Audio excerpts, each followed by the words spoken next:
Voilà, je vous remercie en tout cas aux responsables, aux autorités, à toute l'Église de nous avoir invités. C'est toujours pour moi un immense bonheur que de partager sur la parole du Seigneur. La parole de Dieu est vraiment la nourriture de nos âmes. Effectivement, ça fait longtemps que j'ai l'occasion de partager sur le thème de l'Apocalypse. Je regardais mes messages. Alors, il faut savoir que les messages, à chaque fois, on pourrait dire, ben oui, c'est un thème qui donne et qui redonne, donc il suffit de prendre ses notes et il les redonne. C'est vrai que ça pourrait être ça, sauf que, en ce qui me concerne, au début, quand je commençais à porter la parole assez régulièrement, c'était dans les années 91-92, à mes débuts, quand je la portais régulièrement, on m'avait confié une charge d'église et je donnais 2 à 3 messages par semaine, tout en travaillant en parallèle. Et puis, une fois, le record, mais je n'avais plus jamais refait, c'était 5 dans la semaine. Et je me rappelle de l'angoisse que j'avais eue parce que le 5e message, je me suis dit, j'ai pas le temps de le préparer, tant pis, parce que je faisais mes heures au travail ailleurs. Et je me disais, mais comment je vais faire? Alors j'avais angoisse, j'ai dit, si un tel était à cette réunion, s'il est à l'autre, alors il va voir que c'est le même. Et j'étais pas bien du tout. Et quand je l'ai donné, je trouvais que c'était très fade. Et j'ai demandé pardon à Dieu. Et depuis, donc 30 ans, à chaque fois que j'apporte un message, même sur l'Apocalypse, j'en ai fait quelques-uns, voire quelques dizaines, je ne sais pas. À chaque fois, je reprends, ça me fait travailler en plus. C'est-à-dire que je suis content sur le coup parce que c'est le cœur qui parle. J'ai dit, j'ai envie de partager. Et à chaque fois, quand on m'invite, j'ai dit, oh là là, il va falloir que je me remette au travail. Et à chaque fois, c'est du temps. Mais je suis toujours heureux de partager sur ce livre parce qu'on vit une époque où, effectivement, on entend parfois des interprétations des événements. Vous savez, l'Apocalypse, je ne regarde pas les événements en me disant, pour traduire l'Apocalypse, mais je regarde l'Apocalypse pour traduire les événements. C'est quand même très différent.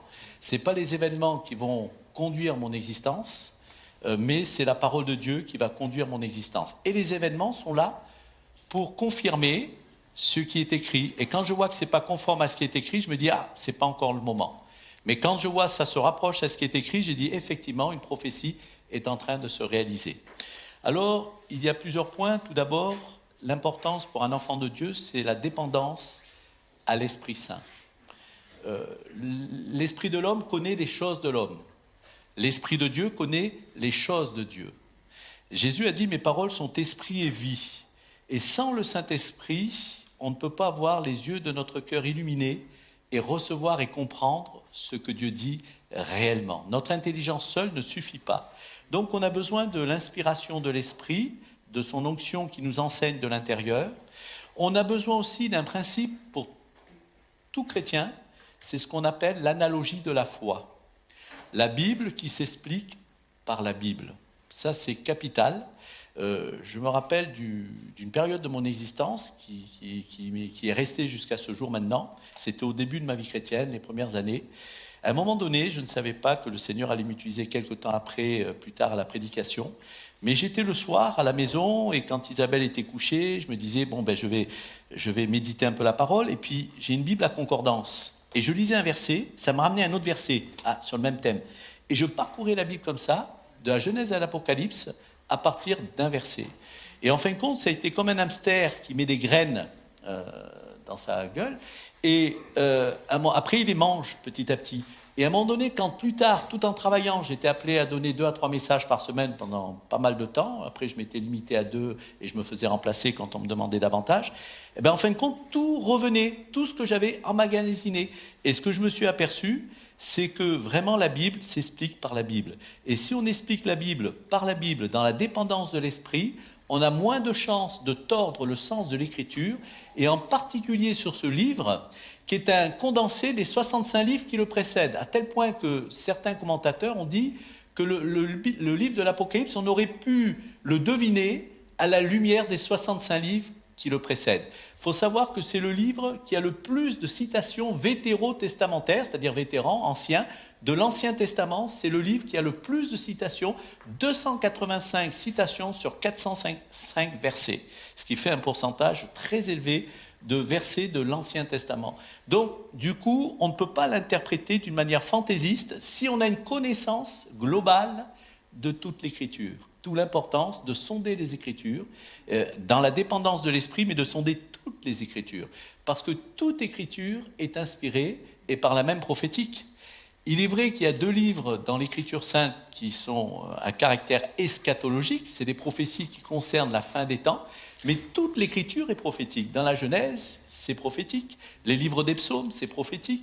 Effectivement, il y a 17 livres prophétiques, mais l'Apocalypse, c'est le livre prophétique par excellence du Nouveau Testament, mais toute l'Écriture est prophétique, car c'est poussé par le Saint-Esprit que des hommes ont parlé de la part de Dieu. Et Dieu n'est pas lié par le temps et l'espace. C'est pour ça que Dieu est éternellement présent et que pour lui, le passé, c'est le présent et le futur, c'est le présent. Donc Dieu est constamment, mais c'est par rapport à nous qu'on est des êtres finis pour ce premier passage terrestre où effectivement on a des repères de temps, d'espace, et c'est pour cela que l'Écriture dit par avance les choses qui doivent arriver. Alors, pour remettre les choses dans leur contexte de l'Apocalypse, nous allons voir dans un premier temps ensemble le contexte, le chapitre 1er, le chapitre 2 et 3. Ensuite, il y aura des questions-réponses, donc c'est 40 minutes, vous voyez, 35 minutes. Et ensuite, des questions-réponses, une petite coupure, et ensuite, on attaque le chapitre 4 au chapitre 22. Quand on étudie le livre de l'Apocalypse, le conseil que je donne, c'est d'étudier en parallèle, si on peut, chez soi, parce que là, je ne vous donnerai qu'un panorama. Vous comprenez bien qu'en 3 heures de temps, et en réalité 2 heures effectives, puisqu'il y aura une question-réponse, on ne peut pas traiter un livre de l'Écriture, quel qu'il soit d'ailleurs. Donc, à plus forte raison aussi ce livre-là. Mais toujours est-il qu'il est bon d'avoir des repères. Et je préfère dire, alors ceux qui viennent en se disant, tiens, on va peut-être entendre des révélations croustillantes, on va peut-être avoir des noms, dites-moi des noms, l'Antichrist, qui ça va être, etc. Ben, je pourrais décevoir dans le fait, par rapport à ce que j'ai dit précédemment, c'est que comme l'Écriture s'explique par l'Écriture, elle me suffit à moi-même. Et quand je relisais, une fois que j'avais fait le message, un message que j'ai donné le mercredi 4 novembre 92 sur Saint-Laurent-du-Var, eh bien, si je relisais, je disais, disons, c'est le même, vous voyez, c'est presque pareil le contenu, pour la bonne raison que l'Écriture, elle ne change pas. Si les événements évoluent, les grandes lignes ne changent pas. Et ce que je veux vous apporter en fin d'après-midi, aujourd'hui, c'est simplement vous donner goût à avoir envie d'étudier ce livre, sachant qu'on est dans les temps qui s'y prêtent d'autant, de l'étudier en vous donnant quelques repères chronologiques, juste ça. Mais si j'arrive déjà à cela, et vous donner goût à en savoir davantage sur le livre, ça sera ma récompense, parce que je ne cherche pas à faire davantage que cela. Merci Yannick. Donc, je vous recommande un livre. Vous voyez, pour moi, ça sera qu'une esquisse, une introduction, vous donner envie de connaître ce livre, le livre de l'Apocalypse. Si quelqu'un veut davantage l'étudier, il y a plusieurs livres sur l'Apocalypse, mais notamment l'Apocalypse d'Alexander, qui est assez bien fourni. Aucun livre n'est exhaustif, puisque la parole de Dieu, elle est vivante. Aucun livre n'est exhaustif, mais cependant, il est quand même assez complet. Il a 400 pages et ça vous donnera des choses précises. Sur notre site internet de l'église de Musillac, j'avais fait des enseignements, mais là, chapitre par chapitre, on avait pris sur plusieurs mois.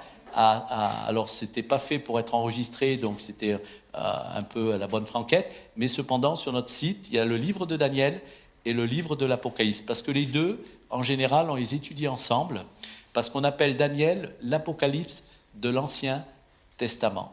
Daniel est divisé aussi en 3 parties. Premier chapitre, c'est la souveraineté de Dieu sur les individus. Chapitre 2 à 7, qui a été écrit au préalable en araméen, puisque ça concerne le temps des nations, avec la statue et les 4 animaux. Et puis le chapitre 8 à 12, qui est réécrit en hébreu, qui concerne aussi l'avenir du peuple d'Israël. Donc lui aussi est divisé en 3 parties, mais ce qui nous intéresse aujourd'hui, c'est le livre de l'Apocalypse. Alors Apocalypse a été mal traduit. On a dit Apocalypse, parce qu'en grec c'est Apocalypsis, mais en fin de compte, en français, on aurait dû le traduire en français, le livre de la révélation. Les Allemands, les Anglais, The Book of the Revelation, c'est comme il devrait être traduit, comme une statue où il y a un voile et tout d'un coup on enlève le voile, on voit la statue. Eh bien, l'Apocalypse, c'est le dévoilement de quoi ? Le premier verset le dit, révélation de Jésus-Christ. Donc c'est le dévoilement du retour du Seigneur Jésus. Voilà le thème principal de l'Apocalypse. Quand on dit « Ah, l'Apocalypse, c'est terrible, c'est des événements terribles », il y aura des temps difficiles, nous allons le voir, mais c'est avant tout cette révélation du retour de Jésus, donc c'est avant tout une bonne nouvelle.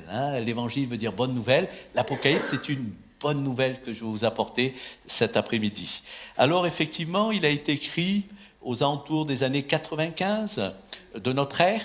Alors, il y a plusieurs commentateurs, là encore, je veux préciser, vous savez, vous avez ceux qui vont dire ces postes, ceux qui vont voir le côté futuriste, ceux qui vont voir le côté présent, ceux qui vont voir le côté prétériste avant, mais en réalité, je vais prendre ce que la plupart des commentateurs ont adopté. Il est dit dans Daniel que d'un dernier temps, la connaissance augmentera. Et effectivement, au vu de cette révélation qui se fait toujours plus précise à nos cœurs, je vais m'en tenir aux grandes lignes et à ce que la plupart des commentateurs, je dirais, le plus grand nombre adoptent, puisque c'est...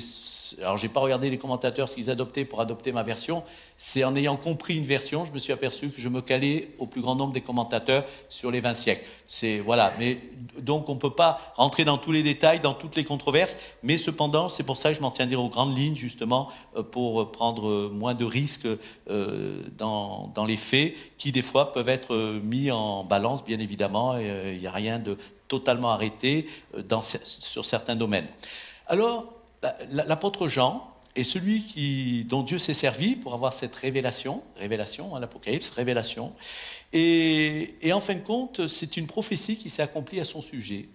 Quand à un moment donné, l'apôtre Jésus disait à Pierre comment il allait le glorifier par sa mort, qu'un autre te ceindra, tu iras où tu voudras pas aller, et donc, concernant. Et puis, il voit Jean passer. Et puis il dit, et lui alors, qu'est-ce qu'il en adviendra? J'étais curieux de savoir.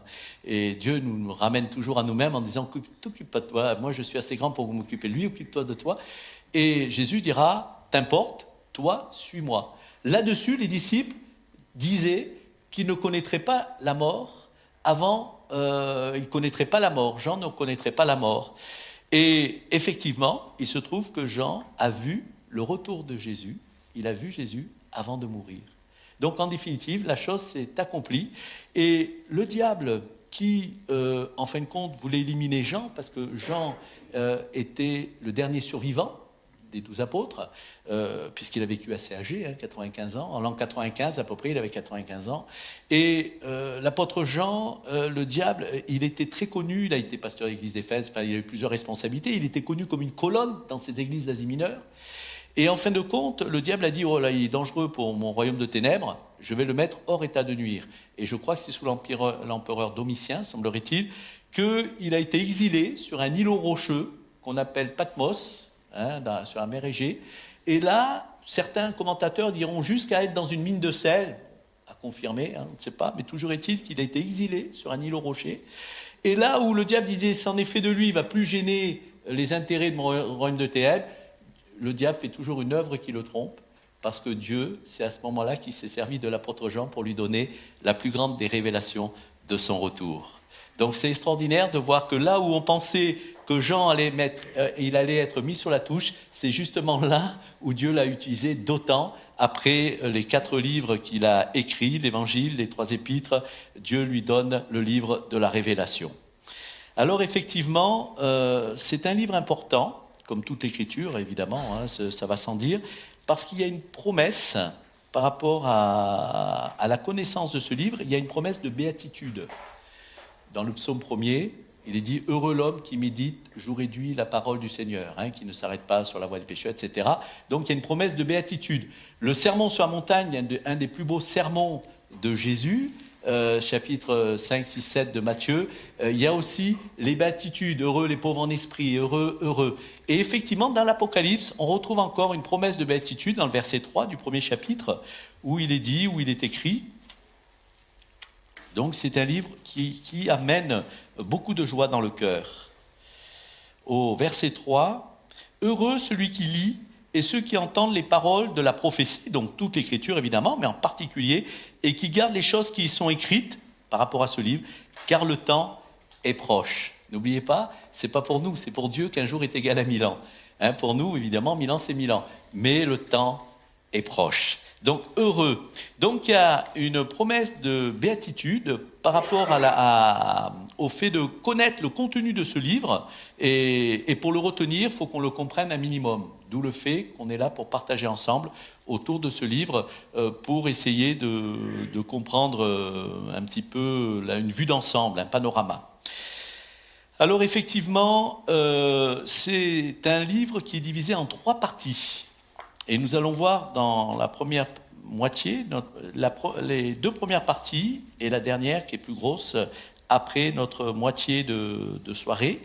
Alors, là, c'est Dieu lui-même qui va diviser son livre. C'est pratique pour nous, parce que dans le verset 19, les versets, c'est les hommes qui les ont écrits plus tard, mais le verset est écrit, mais les numéros de versets, c'est les hommes qui les ont fait. Mais dans un verset donc, de Apocalypse, au verset 19, voilà ce que dira Dieu.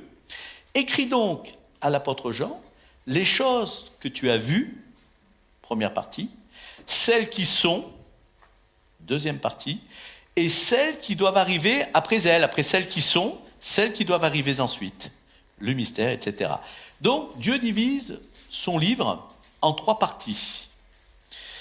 Alors, effectivement, la première partie, elle est relativement simple quand on la lit, puisqu'on voit le retour. Alors, il faut savoir que concernant le retour, dans la Bible, il y a 2 retours de Jésus. Les Juifs attendent encore, pour un grand nombre d'entre eux, hélas, le Messie, qu'ils n'ont pas reconnu, et ils l'attendent. À plus forte raison, devrions-nous attendre le retour de Jésus ? Parce qu'ils attendent un Messie dont ils ont eu les prémices, c'est vrai, avec Moïse, avec les miracles, mais nous qui avons goûté à la grâce de Dieu, le paradoxe de notre histoire, c'est que les chrétiens du 1er siècle étaient souvent plus en connaissance du livre de l'Apocalypse. Je ne vous dis pas qu'ils n'avaient pas le recul du temps que nous avons en plus, mais ils connaissaient parfois plus le contenu, même s'ils ne le comprenaient pas forcément mieux, mais ils connaissaient plus le contenu de ce livre que nous-mêmes qui sommes arrivés à la fin. C'est très paradoxal. Parce que c'était un livre, effectivement, qui intéressait, parce que la plupart des chrétiens pensaient même qu'ils allaient revoir Jésus. Ils avaient goûté que Dieu était bon, et ils s'attendaient à le revoir, et ils s'y accrochaient. Et nous qui arrivons vraiment, on est proche de son retour comme c'est pas permis, et bizarrement, paradoxalement, on s'y intéresse parfois, pas plus que ça. C'est un paradoxe qui n'est pas bon signe par rapport à ce que dira Jésus quand il reviendra. Trouvera-t-il de la foi par rapport à ce que dit l'Écriture? Il faut d'abord qu'il y ait l'apostasie, le fils de la perdition. L'apostasie, c'est l'éloignement de la foi, l'amour du plus grand nombre qui se refroidit. Donc tout cela fait partie malheureusement des choses qui ne sont pas agréables à voir et dont on doit prier pour que les choses changent. Donc effectivement, la première partie écrit les choses que tu as vues. Qu'a vu Jean? Il a vu le retour de Jésus en gloire. Il y a 2 retours. Alors effectivement, les 2 parfois se confondent. Ça fait 2000 ans que Jésus est venu. Il est reparti vers son Père, à peu près, j'arrondis bien sûr. Et entre le premier retour et le second retour, il n'y a que 7 ans. Donc, il y a 2000 ans qu'on attend son premier retour, et il n'y aura que 7 ans entre les 2 retours. Donc, effectivement, dans l'Ancien Testament, il est question toujours du second retour, parce que l'Église est un mystère qui est révélé à nous, à ceux dont le voile a été ôté par le sacrifice de Jésus à la croix. Le voile a été ôté, nous voyons le mystère qu'est l'Église, ainsi que les anges qui sondent pour voir ce mystère. Mais effectivement, nous attendons le premier retour. Mais quand il est question du retour de Christ dans l'Ancienne Alliance, c'est effectivement par rapport au second retour. Mais comme il succède très rapidement le premier retour, on peut dire que les retours sont vraiment calés l'un à l'autre, en fin de compte, concernant ces retours. Alors évidemment, tantôt dans l'Écriture, on parlera, même dans le Nouveau Testament, du premier ou du second retour. Dans un même verset, on peut parler des 2 retours, alors que dans l'Ancien Testament, ça fera référence davantage au second retour. Le premier retour se fait sur les nuées, et le second retour, nous verrons ça demain matin, se fait sur le mont des Oliviers. Donc le premier retour, c'est les anges qui disent de la même manière que vous l'avez vu monter au ciel, il reviendra. donc l'ascension, on attend son retour. L'épître Paul aux Thessaloniciens nous dit à la voix d'un archange, au son de la trompette de Dieu, les morts en Christ ressusciteront premièrement. Et là, effectivement, on attend ce premier retour avec hâte. Ceux qui sont morts, qui nous ont précédés, enfin qui se sont endormis dans le Seigneur, qui nous ont précédés, ressusciteront premièrement, puis ensuite nous les vivants, nous serons transformés en un clin d'œil et nous irons tous à la rencontre du Seigneur dans les airs. Consolez-vous les uns les autres par ces paroles. Donc le premier chapitre, première partie, écrit les choses que tu as vues. Il a vu le retour de Jésus, que ce soit par rapport au premier ou au second, dans les deux cas. Quand il a vu le retour de Jésus en gloire, on dépeint Jésus non plus comme l'agneau de Dieu qui ôte le péché du monde, mais comme le lion de la tribu de Juda. Il est venu comme un simple agneau, il reviendra comme le lion de la tribu de Juda, avec un sceptre de fer et à son second retour qui précédera le millénium où effectivement il régnera à partir de Jérusalem avec son peuple terrestre qui l'auront reconnu, celui qu'ils ont percé, son peuple céleste qui est l'Église qui sera à ses côtés, qui reviendra à ses côtés et ainsi pendant 1000 ans nous vivrons un temps de félicité sur terre. Le premier chapitre, c'est facile à décrire, on reconnaît Jésus bien sûr par la description. Ensuite, il y a le chapitre 2 et 3 qui est la seconde partie, écrit les choses qui sont. Dans quel temps sommes-nous aujourd'hui ? Nous sommes dans le temps de la grâce. Il y a eu le temps de l'ignorance, 2000 ans. Il y a eu le temps de la loi de Moïse, 2000 ans. Il y a le temps de la grâce de l'Église, 2000 ans. Il est dit que Dieu se reposa le 7e jour. Il y aura le millénium, où la terre va connaître le repos, la félicité, la paix de Dieu se manifestera sur terre à partir de Jésus lui-même qui régnera pendant 1000 ans. Donc effectivement, écrit les choses qui sont, c'est-à-dire écrit l'histoire de la grâce, écrit l'histoire de l'Église. Et pour ce fait, le message de la révélation de Jésus s'adresse à cette Église. Dès le premier chapitre, on voit écrit aux 7 églises. Il se trouve que Jean connaissait ces 7 églises. Il y en avait plus que 7 en Asie mineure. Mais Dieu avait choisi des églises dont son message pouvait correspondre. Parce que c'est un message en 3 dimensions. Éphèse, Smyrne, Pergame, Thyatire, Sardes, Laodicée, Philadelphie sont 7 églises qui faisaient partie d'un ensemble, d'un lot plus important d'églises. Mais par rapport à ces 7 églises, il y avait un message qui était propre à chaque église. Ça, c'est la première dimension. Quand Dieu dit à l'église d'Éphèse, ce que j'ai contre toi, alors, je veux rappeler la pédagogie de Dieu. Je l'ai dit il y a pas un dimanche dernier, je crois, au message. On a vraiment, ou dimanche il y a 15 jours, je ne sais plus, dimanche dernier, on a vraiment un Dieu qui est sage, qui est vraiment sage. Un jour, un prédicateur montrait un grand drap blanc dans une église. Et il demanda qu'est-ce que vous voyez. Et tous les gens disaient on voit la tache. Il y avait une tache noire exprès dans le drap blanc. Il dit ok, c'est bien, vous avez vu la tache, vous êtes bons yeux, mais est-ce que vous l'avez vu le drap blanc ? On a toujours tendance à voir ce qui ne va pas, alors que Dieu voit toujours d'abord ce qui va. Dans l'église d'Éphèse, il avait vu que le verre était dans le fruit dès l'église du 1er siècle, et que dans cette église, il y avait des gens qui avaient déjà abandonné leur premier amour, peut-être pas extérieurement. Les lèvres continuent à honorer le Seigneur, mais leur cœur s'éloignait de lui. Donc Dieu le voit puisqu'ils sont des cœurs et des reins. Sauf que Dieu va commencer à dire, je connais tes œuvres, il va commencer à louer cette église. Et une fois qu'il aura loué cette église, en dire, je reconnais ta valeur. Et on a besoin qu'on nous reconnaisse, parce qu'on a de la valeur. Bien sûr que je suis totalement conscient, l'apôtre Paul dira, celui qui croit être quelque chose, quoi qu'il ne soit rien. Il dit, si quelqu'un croit être quelqu'un, alors n'en parlons pas, si quelqu'un croit être quelque chose, quoi qu'il ne soit rien, il s'abuse lui-même. Mais Paul savait qu'il était une créature merveilleuse. Et que nous sommes aimés de Dieu parce que nous avons de valeur. Nous sommes parfois rejetés par les hommes, mais choisis et précieux devant le Seigneur. Donc à la fois, il faut prendre conscience que Dieu est tout, que nous ne sommes rien, mais que nous sommes des joyaux à ses yeux. Parce que c'est une vérité, nous sommes des joyaux à ses yeux. À ses yeux, nous avons une énorme valeur, une énorme valeur. Et si quelqu'un ne vous considère pas la valeur que vous avez, c'est que soit il est plus spirituel que Dieu, soit il est en dessous. Mais je pense que ça sera plutôt en dessous que plus. Mais il est à côté de ce que Dieu veut. Dieu veut qu'on soit conscient qu'on a de la valeur à ses yeux. Cependant, tout en ayant de la valeur, il est tout et nous ne sommes rien. Et Dieu va toujours nous encourager en nous disant, écoute, un jour Dieu m'avait parlé par prophétie et j'avais reconnu que c'était la voix de Dieu à cause de cela justement.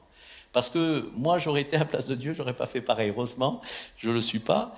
je serais allé droit au but en disant voilà, il y a quelque chose qui va pas, qui est pas comme ça doit aller. Je vais de suite lui dire, on va pas perdre de temps. Je vais dire, mais non, Dieu avait commencé. Vous vous rendez compte, Dieu avait commencé à me louer. C'est incroyable, hein, le Créateur qui loue.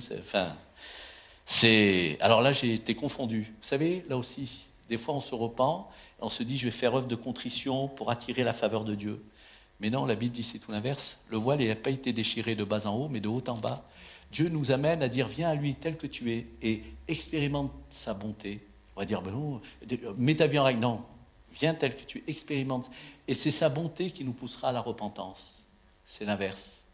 Et Dieu avait commencé à me louer, enfin, entre guillemets, hein, louer, je ne suis pas flatté, hein, à m'encourager. Et après, il m'a dit, voilà ce qu'il y a. Et il a appuyé sur le doigt. Et là, je l'ai pris. Et après, il avait terminé par aussi, comme il avait fait avec Éphèse, par des encouragements. Et là, j'ai dit, ça, c'est la main de Dieu. Un homme n'aurait pas fait comme ça. En tout cas, moi, le premier, mais on n'aurait pas fait comme ça. Et j'ai dit, ça, c'est Dieu. Et dans l'église d'Éphèse, Dieu a encouragé cette église en lui disant, cependant, tu as des choses à améliorer. Dans l'église de Smyrne, ils savaient que cette église allait connaître des difficultés. Alors, ils ont sûrement eu des persécutions. Mais après, on va rentrer dans la deuxième dimension du message de cette église. Après la troisième dimension, après l'église de Pergame, alors l'église d'Éphèse, Smyrne, Pergame, ben là ça a commencé à être un peu le mélange, c'était une église où il y avait du mélange. Je ne rentre pas dans les détails, comme je vous l'ai dit, après on pourra poser des questions. Dans l'église de Thyatire, on était rentré dans la tradition, c'était endormi. Dans l'église de Sardes, c'était le sommeil. L'église de Philadelphie, c'était l'amour fraternel. Il y a eu 2 églises sur les 7 qui n'ont eu aucune réprimande. C'est Smyrne et Philadelphie. Et l'Odyssée, malheureusement, c'est l'église un peu propre juste. Et ces églises avaient ces caractéristiques-là. Donc, il faut le savoir. La deuxième dimension du message aux 7 églises, donc déjà, c'était un message précis pour les églises. Si Dieu amenait un message à l'église de Saint-Malo, il ne serait pas le même qu'à l'église de Musillac. À Saint-Malo, il y aurait des encouragements qu'on n'aurait pas nous, parce qu'il se trouve que par rapport à ce que vous avez reçu, Dieu vous dira, ben, c'est bien, vous respectez ce que je vous ai donné en tant qu'identité, en tant qu'ADN spirituel, amen. Et là, Dieu s'en réjouit, il faut le savoir que Dieu s'en réjouit, mais comme il veut nous voir toujours aller plus loin avec lui, il dirait, voilà, si dans ce domaine, il serait bon de faire pour nous permettre de grandir encore. Parce que celui qui porte du fruit, des fois on dit il souffre. S'il souffre, c'est qu'il n'est pas dans le plan de Dieu. Des fois, c'est tout l'inverse. C'est parce que justement, il est dans le plan de Dieu et qu'il porte du fruit que Dieu peut l'émonder pour qu'il en porte davantage. Des fois, il dit, oh là, c'est même pas besoin d'émonder, il faut déjà débroussailler. Mais là, il dit, ah, je suis content, il marche bien avec moi. Ben, on va l'émonder pour qu'il aille encore plus loin. Et ça fait mal quand on est émondé. Et des fois, c'est ainsi. Dieu va dire, ben, comme je suis content de toi, je désire que tu ailles encore plus loin parce que c'est possible. Et effectivement, le message qu'on recevra à Musillac, ça serait aussi un message d'encouragement parce que Dieu est là vraiment, il aime son peuple, il est là pour nous encourager, il nous aime, il veut nous, voilà, il nous a tout donné, il veut qu'on prenne ce qu'il nous a donné. Et à la fois, il voit aussi là où on a besoin de lâcher prise, là où on a besoin de renoncer à nous-mêmes, là où on a besoin d'accepter la croix dans notre cœur, là où la croix n'a pas on se dit oui, dans ce domaine, oui, mais ce domaine, tu ne touches pas, c'est mon jardin secret. Dieu le voit et Dieu s'en attriste, parce qu'il veut vraiment tout notre cœur. Il nous dit, donne-moi ton cœur. Il ne veut pas notre argent, il ne veut pas notre présence, tout cela, il le veut en plus, mais il veut surtout notre cœur. Donne-moi ton cœur. Et effectivement, Dieu peut justement nous encourager à lâcher prise, à aller plus loin avec lui, c'est ce que Dieu veut, mais ça ne serait pas forcément les mêmes paramètres, parce qu'on a là c'était pareil pour les 7 églises. Donc c'est la première dimension du message aux 7 églises, un message qui correspondait au contexte des églises. Après, la deuxième dimension, ça c'est extraordinaire, c'est l'aspect prophétique de toute l'écriture, et en particulier de ce livre, c'est que Dieu va décrire l'histoire, écrire les choses qui sont, de la grâce, l'histoire de l'Église sur 20 siècles par avance. Là, c'est impressionnant. Vous savez, quand le roi David recevait dans le psaume 22 la crucifixion de Jésus, il disait des choses sous l'inspiration, mais sans bien comprendre, il ne comprenait pas grand-chose de ce qu'il disait. Hein. Comment il pouvait le deviner? Nous-mêmes, en l'ayant, des fois, on a du mal à faire les parallèles. Imaginez David. Et pourtant, sous l'inspiration, c'est poussé par le Saint-Esprit. Des hommes ont parlé de la part de Dieu. David disait des choses précises. Ben là, c'est pareil. Dieu va donner précisément à l'apôtre Jean, qui est le point de contact pour que la révélation de Dieu soit écrite, pour que nous soyons en connaissance de ce qui est écrit, pour savoir dans quel temps nous sommes et nous préparer justement à son proche retour. Il va donner une description détaillée de ce que va être par avance l'histoire, donc c'est au 1er siècle, en l'an 95, de l'Église sur 20 siècles par avance. Alors je prends juste un exemple ou deux, mais l'église de Smyrne. Alors l'église d'Éphèse, c'est l'église du 1er siècle. L'église de Smyrne, c'est l'église du 2e et 3e siècle, ou 2e et demi à 4e. Il se trouve que l'église de Smyrne, il est dit, il est dit qu'ils vont connaître 10 jours de persécution. Et il se trouve que l'église du 2e et 3e siècle va connaître 10 périodes de persécution de Néron à Dioclétien. Il y aura eu 10 périodes de persécution. Et Dieu va dire que tu vas connaître 10 jours d'épreuve. Donc, effectivement, Dieu, avec précision, va dire par avance ce que, dans 2 siècles, ce que l'Église aurait à connaître dans quelques années, des décennies, et jusqu'à 2 siècles plus loin. Il se trouve que l'Église de Pergame est l'Église du mélange. Dieu savait par avance qu'avec l'édit de Constantin, l'Église rentrerait dans une phase, certes, de liberté, gloire à Dieu, mais aussi d'appauvrissement spirituel. Vous savez, des fois on est acheté à vil prix. Tout dépend, comment pouvez-vous croire, dira Jésus, vous qui tirez la gloire les uns des autres. Croire en Dieu, c'est renoncer à sa gloriole. Croire en soi, c'est chercher à s'élever. Et un jour, un homme d'église disait, tu vois, on ne peut plus dire, comme les pauvres à la porte de la belle, je ni or ni argent, comme Pierre et Jean pouvaient dire, non, mais on ne peut plus dire non plus, lève-toi et marche. Et effectivement, l'église des catacombes était une église qui était nettement plus avancée avec le Seigneur, comme Dieu veut que nous le soyons, que l'église des cathédrales.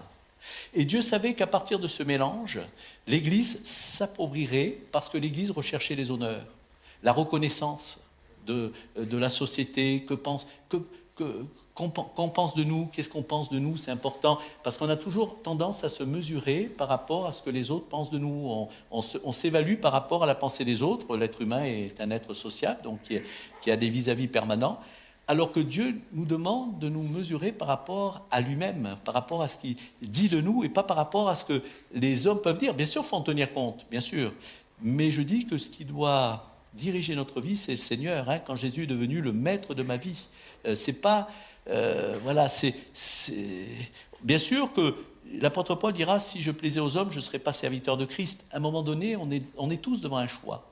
Soit plaire à celui qui nous a enrôlés, qui est mort pour nous à la croix. Il y a une croix. Celui qui est mort pour nous à la croix, ou plaire à Pierre, Jacques ou Jean parce qu'il y a un intérêt immédiat ou du candidaton ou je ne sais quoi, et malheureusement perdre le bénéfice de cette foi que Dieu nous accorde. Donc effectivement, l'église de Pergame était rentrée dans un mélange, un appauvrissement, et par la suite, l'église, elle est tombée dans la tradition, l'église du Moyen-Âge, du 4e, 5e siècle, c'était l'église où il y avait des traditions, des rites. Alors, je parle de l'église dans son ensemble. Bien sûr qu'il y a toujours eu des chrétiens authentiques dans tous les siècles. Dans tous les siècles, il y a eu des chrétiens qui avaient l'esprit de Smyrne, qui avaient l'esprit de Philadelphie, c'est pas le problème. Mais globalement, par rapport au christianisme, Dieu savait par avance ce qu'il en serait, et il donnera une description du temps de la grâce, de ce que serait son peuple, à plus ou moins différents degrés, bien sûr. L'église de Sardes, l'église qui a suivi l'église du Moyen-Âge, il paraît que c'était une église qui prêchait des sermons sur, c'est très bien, il le faut aussi, mais sur l'écologie, sur l'économie, sur un petit peu il le faut, c'est pas péjoratif ce que je dis, mais il prêchait plus la repentance. Il prêchait plus la foi, je n'ai ni or ni argent, mais ce que j'ai, je te le donne, lève-toi. Il prêchait plus Jésus-Christ crucifié. Il prêchait plus vraiment l'évangile, en fin de compte. Ils étaient plus dans l'humanisme, dans un christianisme qui pouvait s'intégrer un petit peu, faire partie du moule. Il n'y avait plus la dimension verticale. La croix, il y a 2 dimensions. Il y a une dimension verticale et horizontale. Et c'est par le vertical que l'horizontal a sa raison d'être. S'il n'y a pas de vertical, l'horizontal n'a plus sa raison d'être pour l'enfant de Dieu. L'enfant de Dieu ne redonne ce qu'il a au préalable reçu. Ce qu'on le reçoit, toute grâce excellente et tout don parfait viennent d'en haut, du Père des Lumières. Et c'est de ce qu'on reçoit d'en haut qu'on communique ensuite aux autres. Tu aimeras le Seigneur ton Dieu, c'est vertical. Et l'amour de Dieu est répandu dans nos cœurs par le Saint-Esprit pour que nous aimions notre prochain comme nous-mêmes. Donc ça vient d'en haut et ça rejaillit sur nos semblables. Donc c'est ainsi que Dieu voit les choses, c'est pour ça que le voile a été déchiré de haut en bas, et c'est important de pouvoir prendre conscience que quand on s'éloigne du pur, du simple message de l'évangile, qui est la croix, l'apôtre Paul dira, je veux me souvenir d'autre chose parmi vous, si je devais faire le résumé, s'il n'y avait qu'une seule chose à retenir de moi, dira Paul, s'il n'y avait qu'une seule chose, retenez Jésus-Christ, et Jésus-Christ crucifié. Retenez, oui, Jésus, mais Jésus crucifié. Parce que la croix de Jésus, c'est vraiment un tournant extraordinaire, Dieu voulant, qu'on verra peut-être demain matin, mais c'est vraiment c'est la base de tout pour notre santé spirituelle, pour notre marche avec Dieu, pour notre avenir lumineux et glorieux que Dieu a prévu pour chacun d'entre nous. Que Dieu soit béni, que Dieu est bon, que Dieu est bon. Alors effectivement, l'église de Laodicée et Philadelphie, c'est l'église des derniers siècles. Dieu savait à l'avance qu'il y aurait une partie de son église Philadelphie, l'amour, philéo, hein, qui veut dire amour, et effectivement l'amour de la parole, l'amour du Seigneur, l'amour de sa parole, l'amour de son frère, de sa sœur, l'amour de son semblable, qui a peu de puissance, mais qui est attaché à Dieu et à ses déclarations, à Dieu et à ses promesses. Et puis l'église Laodicée, qui est la propre juste, je suis riche, je me suis enrichi, je n'ai besoin de rien. Et Dieu lui dit, mais non. Te voyant riche, tu es en réalité pauvre, misérable, aveugle et nu. Je te conseille d'acheter de moi de l'or éprouvé par le feu, de conseille des vêtements blancs et de oindre et d'acheter un collier pour oindre tes yeux. Tu es aveugle. Et effectivement, l'Église propre juste, c'est terrible, parce que la justice de l'homme est un vêtement souillé pour Dieu. Et vous savez, des fois on dit que l'incrédulité, c'est la dureté de cœur. C'est vrai aussi. Puisque l'Écriture dit qu'ils sont étrangers à la vie de Dieu. À cause de l'ignorance qui est en eux, on dit « Oh, les pauvres, ils sont ignorants. » Ben oui, c'est notre faute, on ne leur a pas témoigné. Mais juste après, c'est marqué « à cause de l'endurcissement de leur cœur ». C'est-à-dire que parfois, l'endurcissement de notre cœur nous donne d'être ignorants des choses de Dieu et par là même étrangers à sa grâce. Mais l'incrédulité, c'est ce qu'on a vu tout à l'heure, c'est tirer la gloire les uns des autres. Comment pouvez-vous croire, dira Jésus, vous qui tirez la gloire les uns des autres? Mais l'incrédulité, c'est aussi le fait de croire en soi. Parce qu'on ne peut pas courir de lièvre à la fois. Et si l'on croit en soi, il n'y a plus de place pour croire en Dieu. C'est des vases, vous savez, communicants.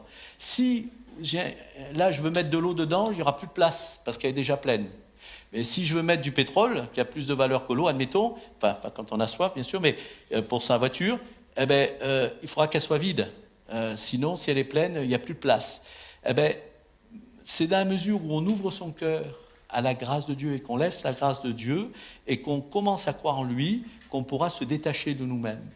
Mais si on est rempli de nous-mêmes, si on croit encore en soi, malgré le fait d'invoquer le Seigneur, il n'aura pas de place, il dira « je ne peux pas venir, tu es déjà plein, tu es déjà rempli de toi-même, certes, mais tu crois en toi, tu crois tellement en toi qu'il n'y a plus de place pour croire en moi. » Ce n'est pas la question d'avoir une grande ou une petite foi. Hudson Taylor disait « j'ai une petite foi dans la grande fidélité de Dieu ». Mais c'est avoir un cœur orienté dans la bonne direction. Et effectivement, l'église de Laodicée était une église propre juste, où c'était elle-même pour Dieu.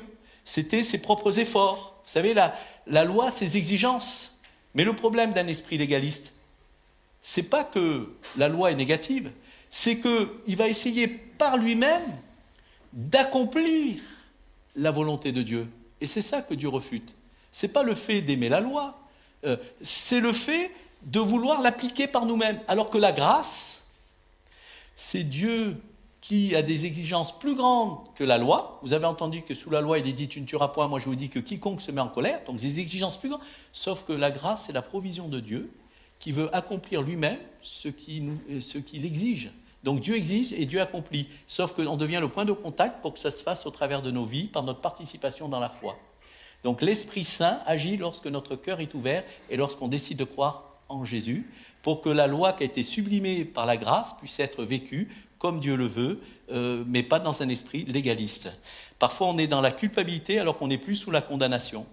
Il n'y a plus de condamnation pour ça, et on est dans la culpabilité parce qu'on fonctionne d'un ancien fonctionnement dans une nouvelle dimension. Alors Dieu veut qu'on ait le nouveau fonctionnement dans la nouvelle dimension. Mais Dieu veut nous révéler ces choses, parce que ce ne sont pas la chair et le sang qui peut nous les faire saisir, mais c'est l'Esprit de Dieu. Et donc l'église de Laodicée était sanctionnée à cause de son orgueil, l'orgueil aveugle. Et son orgueil étant aveuglé, donc s'orienter dans ses efforts propres, dans sa propre justice, et pensant que par ses programmes, par ses résultats, elle était riche, t'as vu, Seigneur, j'ai gagné tant d'âmes, t'as vu ce qu'on a réussi à faire, et ramener tout à ses efforts pour Dieu. Alors que la grâce, c'est ce que Dieu a fait pour nous à la croix du Calvaire. Et que Dieu désire que nous recevions simplement, humblement, et que nous devenions le prolongement de ce qu'il est, et que nous accomplissions le prolongement de ce qu'il a déjà accompli dans ce qu'il a prévu pour nous. Dieu ne nous demande pas plus que d'être ce que nous sommes, devenus par sa grâce. Et effectivement, plaise à Dieu que nous devenions son prolongement. Et la troisième dimension, et on termine par là, pour la première partie, et après il y aura les questions-réponses. La troisième dimension, pour le message aux 7 églises, première dimension, c'est à propos, un message précis par rapport à une situation précise d'une église précise. Dieu nous connaît par notre nom, à nous, à titre personnel, les cheveux de notre tête, mais il connaît nos églises et les identités de notre église. Chaque église a une valeur, chaque église locale. Le couple, c'est la cellule de base de la société, l'église locale est la cellule de base du royaume de Dieu. Et Dieu, l'entité d'une église est une entité différente des entités qui composent l'église. Chaque individu est une entité dans l'église, mais l'église elle-même est une entité indépendante des entités qui la composent, mais une entité à part entière. Et donc, Dieu connaissait ces églises et avait un message propre à ces églises, ainsi qu'aux entités qui composaient ces églises, bien sûr. Parce que c'est la troisième dimension. La parole de Dieu, elle est vivante. Et chaque message aux 7 églises, que ce soit Éphèse, Smyrne, aux 7 églises, chaque message peut parler aux croyants de toute génération depuis 2000 ans. Depuis 2000 ans, par exemple, l'église d'Éphèse, ce n'était pas pour nous, c'était pour Éphèse. Ce n'était pas notre église à nous d'aujourd'hui, puisque c'est l'église du 1er siècle. Eh bien, quand Dieu dit « tu as abandonné ton premier amour », en parlant d'une chose qui peut être améliorée, bien sûr, il dit des bonnes choses avant, puisqu'il dit « je connais tes œuvres, etc., ta constance ». Eh bien, on peut aussi, dans notre vie chrétienne, à un moment donné, s'apercevoir, on ne perd pas la foi comme un trousseau de clés, on abandonne. La qualité d'une vie humaine sur Terre est liée à notre qualité relationnelle avec le monde interpersonnel qui nous entoure, que ce soit la famille, le travail, l'église, bien sûr. Ben, la qualité de notre marche avec Dieu est liée à notre qualité relationnelle que nous avons avec le Seigneur. Et abandonner le premier amour, c'est se détacher de cette relation avec le Seigneur, tout en gardant les formes. On va continuer à venir à l'église, on va continuer à donner sa dîme, on va continuer à œuvrer, puisque si on est actif de nature, on va continuer à être entreprenant. Mais Dieu aura vu que notre cœur, lui, se sera éloigné. Nos lèvres continueront à le célébrer, mais notre cœur se sera éloigné de lui. Et ça, Dieu s'en attriste, parce que ce qu'il veut justement, le Seigneur, c'est « donne-moi ton cœur ». Pour Dieu, c'est aussi important, cette image d'un jour qui est belle pour le Seigneur. C'est un missionnaire, il faisait la quête, et l'enfant n'avait rien donné dans la quête, et il s'est mis lui-même dans la quête. C'était une grosse... Il s'était assis sur... Quelle belle image. Donne-moi ton cœur. Dieu n'est pas servi par des mains d'hommes. Il n'a pas besoin de nous, mais il veut notre cœur. Donne-moi ton cœur. Et effectivement, il est bon que nous prenions conscience que devant Dieu, Dieu voit tout, et que la parole de Dieu, du chrétien du 1er siècle, peut nous concerner à nous. L'église de Smyrne, les chrétiens qui souffrent dans des pays persécutés, vous ne croyez pas, pour eux, c'est aussi des jours de tribulation. Et pourtant, ils ne sont pas moins bien que nous, hein. Ceux qui partent de bonne heure, vous savez, certains disent « Ah, il est parti prématurément ». C'est sûr que c'est toujours prématuré, on voudrait tous être éternels sur terre. Mais Étienne était autant dans le plan de Dieu que l'apôtre Jean. L'apôtre Jean, à la fin de sa course, il a eu la plus belle des révélations du retour de Jésus, en nous léguant le livre de l'Apocalypse. Enfin, ça a été qu'un instrument, c'est Dieu lui-même qui nous l'a légué, mais au travers de l'apôtre Jean dont il s'est servi. Mais l'Étienne était tout aussi inspiré, sauf que le plan de Dieu, dans Hébreu, nous dit « Les uns recouvrèrent leur mari par la résurrection, d'autres vainquirent des royaumes, etc. Puis d'autres furent sciés, n'obtinrent point ce qui leur a été promis. » Apôtre Paul croyait voir le retour de Jésus, il ne l'a pas obtenu, et bien d'autres depuis 2000 ans. Mais ils l'auront en son temps, mais ils croyaient le voir de leur vivant. Mais c'est des mêmes héros. C'est juste le plan de Dieu, il va être différent pour chacun. Donc on ne peut pas comparer ce qui est unique, c'est impossible. On peut dire qu'une fleur est égale à une autre fleur, sauf qu'elles sont uniques, et 2 fleurs différentes sont 2 fleurs différentes. Donc elles font partie des espèces de mêmes fleurs peut-être, mais elles sont uniques. Donc effectivement, le plan de Dieu est unique pour chacun, et quand Dieu, au travers de sa parole vivante, nous parle au travers de l'église de Pergame, de Thyatire, en disant le message « Ah, ça me touche !» Il n'y a rien d'extraordinaire, c'est la troisième dimension de ce message aux 7 églises. Il y a une dimension contextuelle, il y a une dimension prophétique sur l'histoire de l'Église, de la chrétienté dans son ensemble, je parle, sur 20 siècles, et puis il y a la parole de Dieu qui est vivante et qui, pour les chrétiens de tous les temps, chaque chrétien de tous les temps peut être enseigné par Dieu au travers du message de cette Église, parce que la parole de Dieu, elle est vivante. Voilà, c'est la deuxième partie. Écris les choses qui sont. Première partie, écris les choses que tu as vues, le retour de Jésus en gloire, second retour certainement. Écris les choses qui sont. Nous sommes dans quel temps? Dans le temps de la grâce. C'est l'histoire de l'Église sur ces 20 siècles qui nous est donnée par avance et dont, en fouillant, on peut voir des repères par rapport à l'histoire. Moi, j'aime bien l'histoire de l'Église quand on lit des livres sur l'histoire de l'Église et puis qu'on met en parallèle, on dit « Ah ben oui, dis donc, vraiment ce qui est marqué par rapport à Kerbin, ça se situe bien par rapport à l'époque du christianisme qui vivait à ce moment-là. » Et donc, on voit les parallèles, on dit « C'est extraordinaire, Dieu avait donné par avance ce que serait son Église sur ces 20 siècles. » Voilà.